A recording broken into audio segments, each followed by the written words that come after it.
네, 오후 2시부터 선고가 예정되어 있기 때문에 아마 10분, 20분 후면 그 금액에 대해서 나오지 않을까라고 이제 조심스럽게 추측해 볼 수 있을 텐데요. 워낙에 세 개의 재판이기 때문에 위자료 액수가 관건입니다. 이 실제로 최태원 회장에 대해서 수십억 대의 위자료가 나왔기 때문에 그와 부진정 연대 관계인 동일한 사실관계에 대해서 위자료가 얼마가 책정될지 또는 위자료에 대해서 이제 기각 해달라는 그 주장도 있기 때문에 기각 일지에 대한 선고가 오늘 있을 예정입니다. 네, 오늘 그 1심 선고 재판에 공개로 진행이 된다고 하는데 그 출석 의무가 있는 겁니까? 선고는 사실 변호사와 당사자가 출석할 의무가 없고 보통의 일반적인 사건은 선고한다고 한다면 원고는 피고에게 얼마를 지급한다, 소송 비용은 어떻게 한다 이 한 두세 줄 정도만 선고를 하시거든요.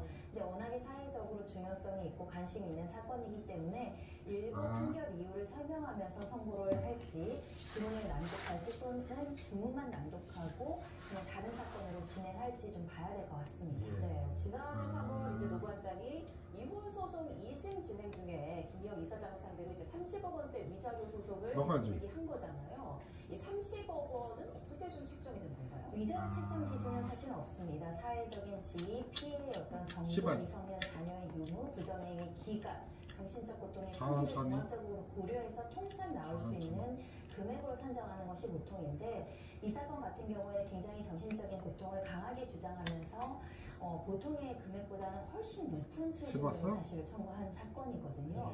보통 이런 부정행위 관련한 위자료 같은 경우는 예를 들면 혼외자를 출산하는 경우에도 가장 많이 나온 사건들이 1억 원을 좀 넘기 어려운 상황이라고 한다면 그의 수십 배 이상 되는 위자료가 인정된 사례는 거의 없습니다. 그렇기 때문에 이걸 뛰어넘는 위자료가 나올 것인지, 그러니까 최소 2, 3억, 3, 4억만 나온다고 하더라도 부정행위 판결 중에 굉장히 높은 수준을 보일 수 있거든요.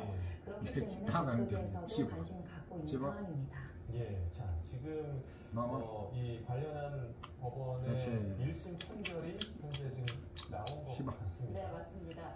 SK 최태원 회장의 동거인이 노소영 아트센터 나비관장에게 거액의 위자료를 지급해야 한다는 법원의 판단이 나왔는데요. 서울가정법원은 오늘 노 관장이 김희영 이사장을 상대로 낸 위자료 소송 선고 기일에서 김 이사장이 최 회장과 공동의 위자료 20억 원을 지급하라고 판결한 것으로 조금 전 소식이 들어왔습니다. 네, 노 관장 측이 지난해 3월 김 이사장이 상담 등을 빌미로 최 회장에게 적극적으로 접근하는 등 혼인 생활의 파탄을 불러와서 극심한 정신적 고통을 겪었다면서 30억 원대 위자료 소송을 낸 바가 있는데요. 자, 노 관장은 최 회장과 현재 이혼 소송 중이죠.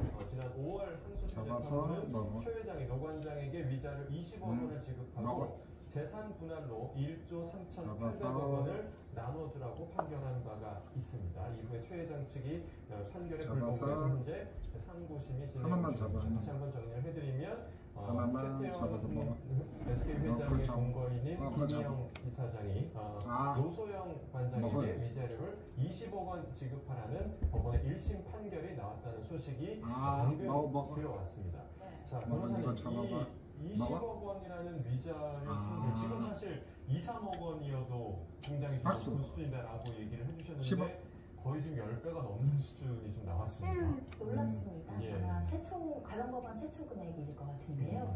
20억 원이라는 금액은 사실은 매우 이례적인 금액인데 그만큼 불법행위의 크기가 크다라고 보신 것 같습니다. 이렇게 공동 불법행위이기 때문에 두 명이 같이 불법행위를 했다는 전제하에서 둘이 같이 연대해서 갔는데 보통은 정조 의무가 있는 그 배우자가 훨씬 더 크기가 크니까, 그러니까 정조 의무를 위반하거나 부부 생활을 제대로 하지 못한 책임이 크니 예를 들면 남자한테 20억이라는 금액을 이제 인정을 하면 그 상응하는